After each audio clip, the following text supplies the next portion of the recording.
Hello everyone, मैं ममतेश गुप्ता। आज देखेंगे 6th class history NCERT chapter 8 के एमसीक्यू। और चैप्टर का नाम है गांव, शहर और व्यापार। इस चैप्टर में मेनली हम संगम साहित्य के बारे में देख रहे हैं कि संगम साहित्य में किस तरह से चीजें थी पहले। और संगम साहित्य में क्या है, चेल चोल और पांड्यों का साहित्य है। ठीक है, और बहुत सारी चीज नई नई हमें जानने को मिली है इस चैप्टर में। एमसीक्यू के माध्यम से भी हम देखेंगे और जो आपके एग्जाम के पॉइंट ऑफ व्यू से बहुत ज्यादा इंपॉर्टेंट रहेंगे एमसीक्यू। और मैंने इसके जो एमसीक्यू थे वो 10 तक कंप्लीट करा दिए थे, यहाँ तक कंप्लीट करा दिए थे। अगर आपने नहीं देखे हैं तो इसी वीडियो के डिस्क्रिप्शन में 2 प्लेलिस्ट की लिंक पड़ी हुई है। जो एमसीक्यू वाली प्लेलिस्ट है आप उस पर क्लिक कर देख सकते हैं।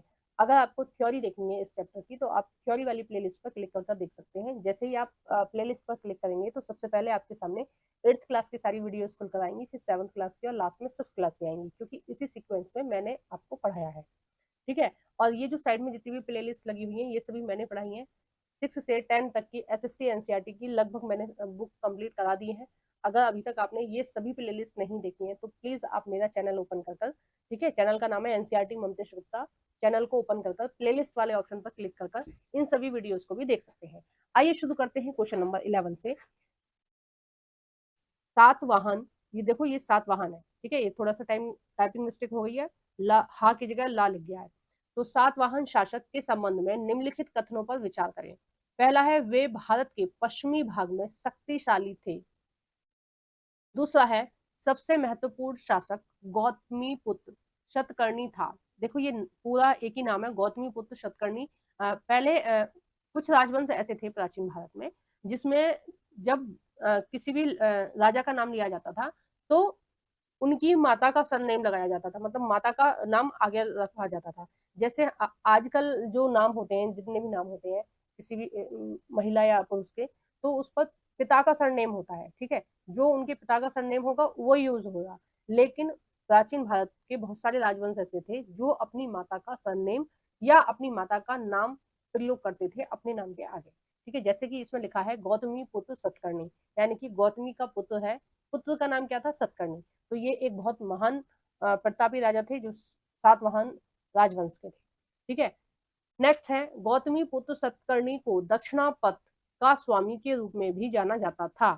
अब देख लेते हैं ऑप्शन, इसके ऑप्शन कौन सा सही है।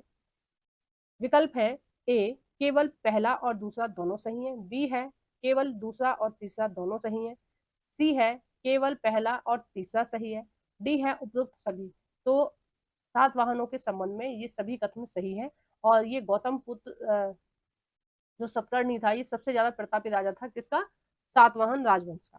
ठीक है, आइए नेक्स्ट देखते हैं क्वेश्चन नंबर 12। सिल्क रूट के संबंध में निम्नलिखित कथनों पर विचार करें। देखो मैं थोड़ा सा आपको बताना चाहती हूँ सिल्क रूट के बारे में। सिल्क रूट क्या था कि जो चीन देश है, चीन देश के व्यापारियों ने एक रास्ता खोजा था। वो रास्ता चीन होता हुआ, चीन, तिब्बत और हमारे भारत, अफगानिस्तान होता हुआ वो कहाँ जाता था, वो यूरोप जाता था।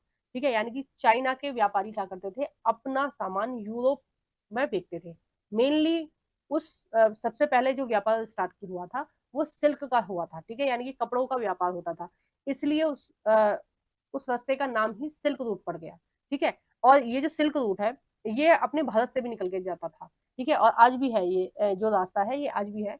और पहले जमाने में व्यापारी इसको यूज करते थे, ना केवल चीन के यूज करते थे जबकि भारत के व्यापारी भी यूज करते थे, पाकिस्तान अफगानिस्तान के भी यूज करते थे और ईरान वगैरह के। मतलब अब जो भी रास्ता जा रहा है, ठीक है, जिस जिस इलाके से वो रास्ता निकल के जाएगा वो सभी यूज करेंगे। ठीक है, और वो जो रास्ता होता था जिस भी शासक के अंडर में आता था वो शासक उससे व्यापारियों से टैक्स वसूल करता था।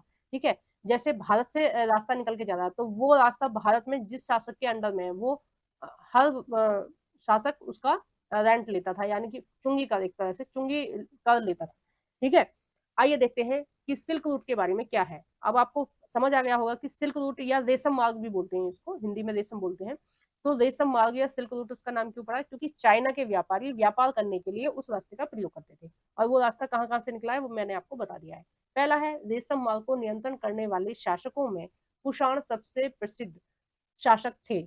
दूसरा है कुषाण शासकों के दौरान, कुषाण शासन के दौरान सिंधु नदी तक रेशम मार्ग का विस्तार किया गया था। ठीक है, जब कुषाणों का शासन आया तो उन्होंने क्या किया, रेशम मार्ग को कहां तक बना दिया था, सिंधु नदी तक बना दिया था। तीसरा है रेशम मार्ग के आसपास के व्यापारी कुषाण शासकों के सोने के सिक्कों का उपयोग करते थे। तो 12 का जो सही आंसर हो जाएगा वो हो जाएगा आपका डी। ये सभी कथन जो है वो सही है सिल्क रूट के विषय में। ठीक है, आइए नेक्स्ट देखते हैं। देखो सिल्क रूट से रिलेटेड मैंने एक शॉर्ट वीडियो भी बनाई थी, उसमें विस्तार से बताया था और पूरे मैप के द्वारा समझाया था कि सिल्क रूट कहाँ से कहाँ तक है, चाइना में कहाँ से स्टार्ट हुआ था और कहाँ तक ये जा रहा था। ठीक है, नेक्स्ट है क्वेश्चन नंबर 13। कुषाण शासक कनिष्क के बारे में निम्नलिखित कथनों पर विचार करें।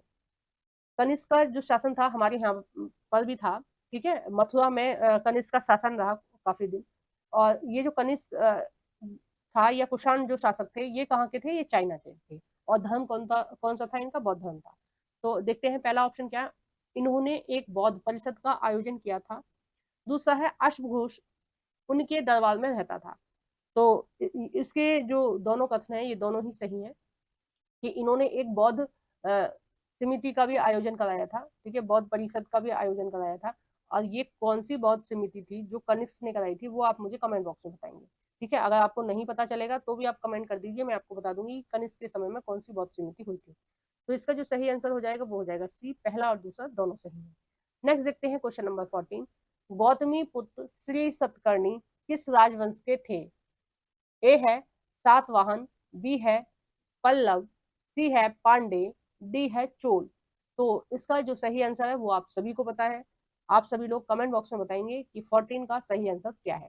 ठीक है, आइए नेक्स्ट देखते हैं क्वेश्चन नंबर 15।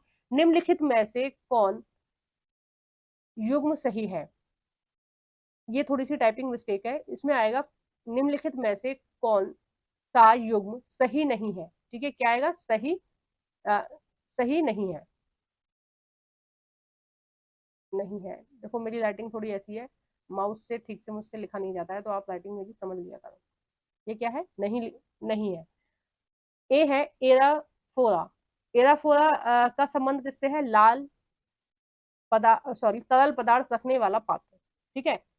बी है ग्राम भोजक। ग्राम भोजक का संबंध किससे है, गांव का प्रधान। सी है बेललाल, साधारण हलवाई।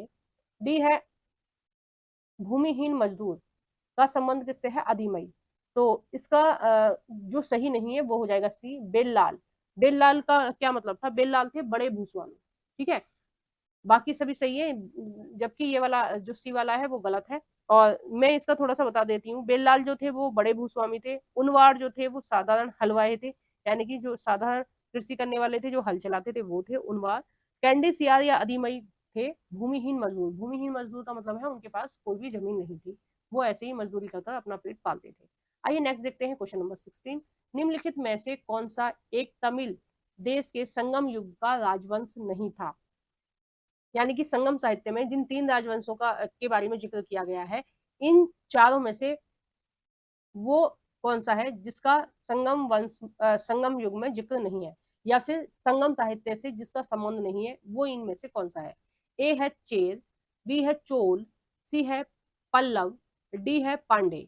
तो इसका जो सही आंसर हो जाएगा आप सभी को पता है सी, क्योंकि चेल चोल पांडे के विषय में ही संगम साहित्य लिखा गया है। नेक्स्ट देखते हैं क्वेश्चन नंबर 17। अशोक के अभिलेखों में दक्षिण भारत के किस राजवंश का उल्लेख नहीं मिलता है। अशोक ने बहुत सारे स्तंभ लिखवाए, बहुत सारे अभिलेख लिखवाए जिनमें अलग अलग राजाओं के बारे में जानकारी मिलती है, लेकिन इनमें से कौन सा ऐसा राजवंश है जिसके बारे में अशोक के अभिलेखों से जानकारी नहीं मिलती है। ए है चोल, बी है चेर, सी है पांडे, डी है होयसल। तो 17 का जो सही आंसर हो जाएगा वो हो जाएगा डी, होयसल। क्योंकि जो भी राजा, जो भी व्यक्ति या राजा पहले का या आज भी पढ़ता है, उन सबको पता है कि चोल चेर पांडे का जो साहित्य है वो किसमें है, संगम साहित्य में है। और इन तीनों का नाम एक साथ ही लिया जाता है। ठीक है, और इन तीनों को संगम साहित्य में किस नाम से जाना गया है, मोवेंथर। ठीक है, आइए नेक्स्ट देखते हैं क्वेश्चन नंबर 18। चोल शासक कारी कारिकाल कारिकेल के संबंध में निम्नलिखित कथनों पर विचार करें। पहला है उसने पोहार नामक नगर की स्थापना की। दूसरा है उसने कृष्णा नदी के किनारे 160 मीटर लंबा बांध बनाया था। तीसरा है पुहार की पहचान वर्तमान के कावेरी पट्टनम से की गई है।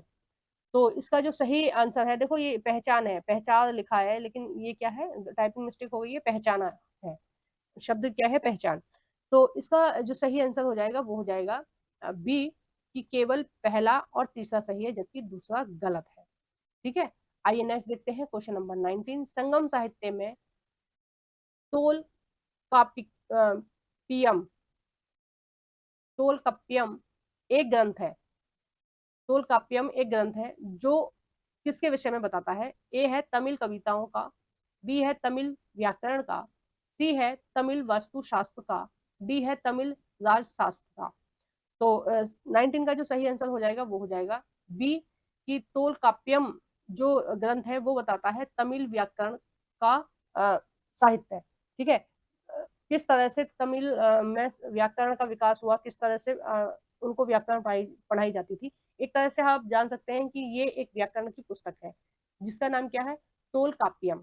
ठीक है, नेक्स्ट देखते हैं, और इस वीडियो का ये लास्ट क्वेश्चन रहेगा। निम्नलिखित कथनों पर विचार करें। पहला है पुलकेशिन द्वितीय की जानकारी का स्रोत ए होल अभिलेख है।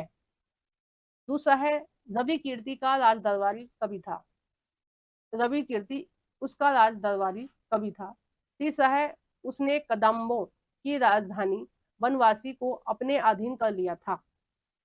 तो 20 का जो सही आंसर हो जाएगा वो हो जाएगा आपका डी, ऑप्शन डी, पहला दूसरा और तीसरा सही है। और ये जो पुलकेशिन द्वितीय है ये चालुक्य राजवंश के थे। ठीक है, वेंगी के चालुक्य थे, यानी कि आंध्र प्रदेश के आसपास इनका शासन चलता था, आंध्र प्रदेश या उससे आगे के इलाके। ठीक है, और इन्होंने, पुलकेशिन द्वितीय ने किसको हराया था? हर्षवर्धन को हराया था। ठीक है, हर्षवर्धन को नदी पार करने से रोका था।